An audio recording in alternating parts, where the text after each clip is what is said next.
जिस काम में दिलचस्पी हो उस काम के आपके पास रिसोर्सेज और प्लान्स मौजूद हो तो कामयाबी तय है। मरकरी जब भी स्कॉर्पियो एंगल पर आता है तो आपके लिए बेसफुल सक्सेसेस प्रोड्यूस होती हैं, मतलब ऐसी सक्सेसेस जो लंबी चलेंगी, फ्यूचर को सिक्योर करेंगी, फैमिली को सिक्योर करेंगी, स्टेटस अपग्रेड होगा, लाइफस्टाइल में चेंजेस आएंगी। आपको अपनी टीम को संभालने के लिए एक्स्ट्रा फोर्स लगानी पड़ेगी, आपको सडन गेन्स वाली एक्सपेक्टेशंस ड्रॉप होंगी, आपकी वो जो अनएक्सपेक्टेड पॉजिटिव चेंजेस आ जाती थी वो रुकेंगी for the 4 months.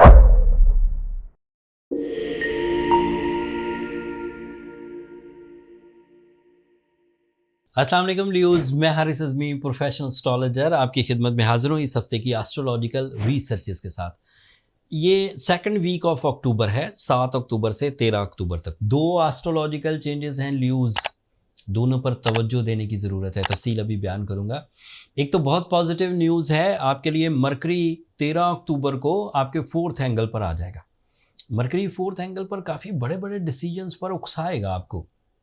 Mercury is your mind skills, concentration, deep thinking, high vision, powerful planning, accuracy, banking sector से रिलेटेड न्यूज़, स्टॉक एक्सचेंज से रिलेटेड न्यूज़, मनी मार्केट से रिलेटेड न्यूज़, ये बड़ी तरक्की करने वाले हैं। ये मरकरी जब भी स्कॉर्पियो एंगल पर आता है तो आपके लिए बेसफुल सक्सेसेस प्रोड्यूस होती हैं, मतलब ऐसी सक्सेसेस जो लंबी चलेंगी, फ्यूचर को सिक्योर करेंगी, फैमिली को सिक्योर करेंगी, स्टेटस अपग्रेड होगा, लाइफस्टाइल में चेंजेस आएंगी, आपके अंदाज़े गुफ्तगू में चेंजेस आएंगी, आपके सोचने समझने में चेंजेस आएंगी, म्यारी होते जाएंगे, ज़्यादा मैच्योर, ज़्यादा इफेक्टिव, ज़्यादा एक्यूरेट, ज़्यादा एग्जैक्टिव। मरकरी की ये चेंज आपके लिए सोर्स ऑफ इनकम डेवलपमेंट्स की वजह बनेगी। बेरोजगार ल्यूज अपनी अक्लो जहानत की वजह से रोजगार हासिल कर सकेंगे। जो डिसीजन नहीं ले पा रहे ल्यूज वो डिसीजंस ले पाएंगे, जो रिस्क नहीं ले पा रहे वो रिस्क ले पाएंगे, जो किसी तरह की किसी उलझन में है उनकी उलझनों का खात्मा होगा। इवन सेंसिटिविटीज़ भी जाती रहेंगी, ये जो ओवर थिंकिंग है, एंग्जाइटी है, ये भी जाती रहेगी। गम और खौफ का खात्मा दोनों ही मरकरी के आपके 4th एंगल पर आने से होगा। You feel the comfort, you feel some powerful, क्या कह सकते, क्रिएटिव आइडियाज़, नए तरह से काम करने के तरीके अपनाएंगे ल्यूज इस हफ्ते से। मरकरी अकेला भी नहीं है आपके 4th एंगल पर, वहाँ वीनस भी ऑलरेडी मौजूद है and Venus is representative of your career. Venus आपके 10th एंगल का रिप्रेजेंटेटिव है। 4th एंगल पर होने की वजह से आपकी फीलिंग्स का पॉजिटिव होना, आपको मौसम अच्छे लगना, आपको खाना अच्छा लगना, आपको पहनना अच्छा लगना, आपको रिश्ते अच्छे लगना, आपको अपनी डेली जो सरगर्मियाँ हैं, रोज़ के जो काम वो परफॉर्म करना अच्छा लगना, this is also possible. So meritful भी, मतलब जहनी काबिलियत के साथ फिर अच्छाई भी, दिलचस्पी भी, उसमें दोनों मर्ज हों, मज़ा आता है चीज़ें करने। मतलब ये बहुत अच्छा असूल है कि जिस काम में दिलचस्पी हो उस काम के आपके पास रिसोर्सेज और प्लान्स मौजूद हों तो कामयाबी तय है बाय मटीरियल साइंसेस। मतलब आप दिलचस्पी से कर रहे हैं, पूरी मेहनत कर रहे हैं, रिसोर्सेज मौजूद हैं, प्लान्स मौजूद हैं, गोल्डन टाइम मौजूद है, so you are ready for the take off. दूसरी खबर सुनिए, सूरज आपके लिए 3rd एंगल पर है एंड ये उसका आखिरी हफ्ता है वैसे 3rd एंगल पर, लेकिन इट इज़ पॉजिटिव, ये आपका रूलिंग प्लैनेट भी है। सो आपकी इंडिविजुअल एफर्ट्स आपकी ज़ात तक महदूद नहीं रहेंगी, उसका मुनाफा, उसकी इज्जत, उसके मटेरियल एडवांटेजेस आपकी ज़ात से निकल कर आपकी फैमिली, आपके दोस्त, आपके कुलीग्स, आपके एम्प्लॉयज़, उन तक भी पहुंचेगा। मतलब कामयाब आप होंगे और फ़ायदा कई लोगों को होगा। आपके लिए मार्स 12th एंगल पर है।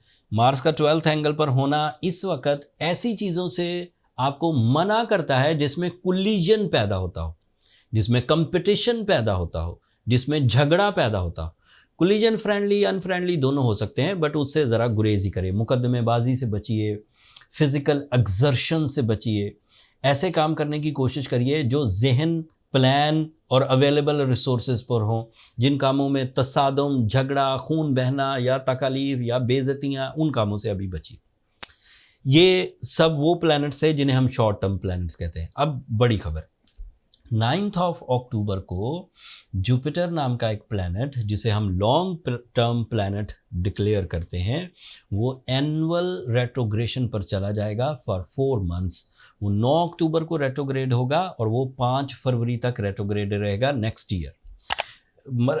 ये आपके 11th एंगल पर रेट्रोग्रेड होगा। 11th एंगल पर ये पॉजिटिव बहुत था ल्यूज। So you are candidate for some jumping style successes, you are candidate of some sudden gains, you are candidate of some team work, you are candidate of some partnership businesses, you are candidate for overseas settlement।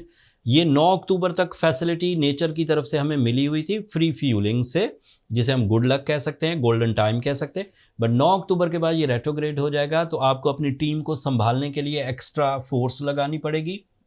आपको sudden gains वाली expectations drop होंगी, आपकी वो जो unexpected positive changes आ जाती थी वो रुकेंगी for the 4 months। But अभी उसमें बहुत तेज़ी से चेंजेस नहीं आएंगी। ऐसा नहीं है कि आप वेरी नेक्स्ट डे 10 अक्टूबर को अनलकी हो जाएंगे, ऐसा नहीं है। अभी आपके शॉर्ट टर्म प्लैनेट सूरज, मार्स, मरकरी, वीनस अभी सपोर्ट कर रहे हैं। ये महीना तो आपका आराम से गुजार देंगे, बट उसके बाद फिर कुछ कमज़ोरियाँ आ सकती हैं, दैट इज़ ओनली एक्सपेक्टेड। अगर आप अपनी अवेलेबल सलाहियतों से चीज़ों को लेकर चलने में कामयाब हो गए, आपको किसी लकी फैक्टर की ज़रूरत नहीं, आपको किसी टीम वर्क की ज़रूरत, फिर ठीक। लेकिन अगर आपको ऐसा कोई भी काम करना है जिसमें लकी फैक्टर की ज़रूरत है, जिसमें टीम की ज़रूरत है, जिसमें रोज़ डिसीजंस होने हैं, रोज़ नए चैलेंजेस पैदा होने, तो उसमें कुछ कमज़ोरियाँ आएंगी एंड उन्हें ओवरकम किया जा सकता है सूरह यासीन की 2nd लास्ट आयत पढ़ के।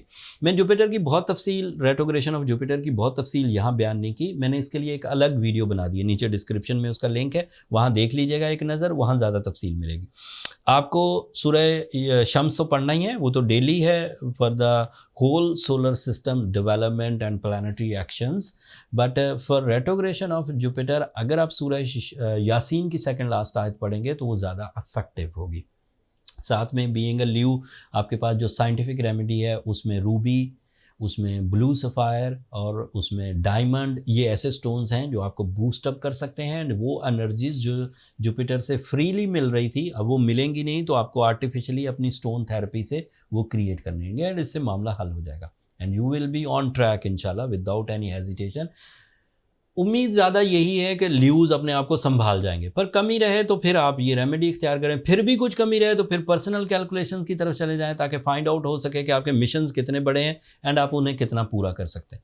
पर्सनल कैलकुलेशंस के लिए ये नंबर नीचे चलते रहते हैं, इन पर रब्ता करके अपने लिए टाइम ले सकते हैं, बट वो फ्री फोरम नहीं है ल्यूज़, होपफुली आप अंडरस्टैंड करेंगे। अगले हफ्ते जब आपका रूलिंग प्लैनेट एक नए एंगल पर जाएगा और वो इन्हीं मार्स को और मरकरी को ज्वाइन करेगा, फिर देखिएगा क्या तब्दीली आती है। So you are okay for the moment, but नज़र रखिए अब टाइम पर, अब आप इग्नोरेंस, लापरवाही, गैर मुस्तकिल मिजाजी के साथ आगे बढ़ नहीं पाएंगे। That's all. और बहुत सारी बातें थी जो मुझे करना थी, बट टाइम की किल्लत की वजह से चीज़ों को मैं थोड़ा शॉर्ट कर रहा हूँ। कोशिश तो मैंने की अपने पूरे अंदाज से जो ट्रिगर पॉइंट से वो आपको बयान कर दूं, फिर भी कोई चीज़ मिस कर गया हूं तो कमेंट्स में इजहार कर दीजिएगा, मैं कोशिश करूंगा उधर ही उसका जवाब दूं। बट कोशिश किया करें, अहम सवाल पूछा करें, जर्नल से सवाल कि मेरी डेट ये है और मेरा स्टार क्या बनेगा। भाई अब ज़माना वो नहीं है कि आप ये छोटा सा सवाल अब ज़रा सा लिखेंगे आपको पता चल जाएगा आपका स्टार क्या है।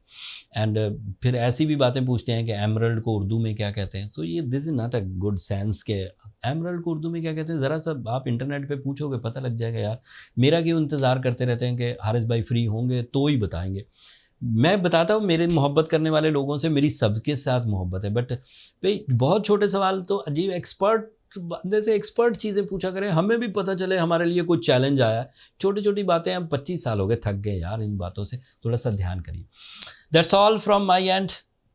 अब आखिर पर मेरी 2 दरख्वास्तें, अपनी दुआओं में हमें ज़रूर याद रखिएगा ल्यूज़, एंड चैनल को सब्सक्राइब करना मत भूलिएगा। आपकी सब्सक्रिप्शन मेरी हौसला अफजाई की वजह बनती है। अगले हफ्ते तक के लिए इजाज़त दीजिए, अल्लाह ने के बाद।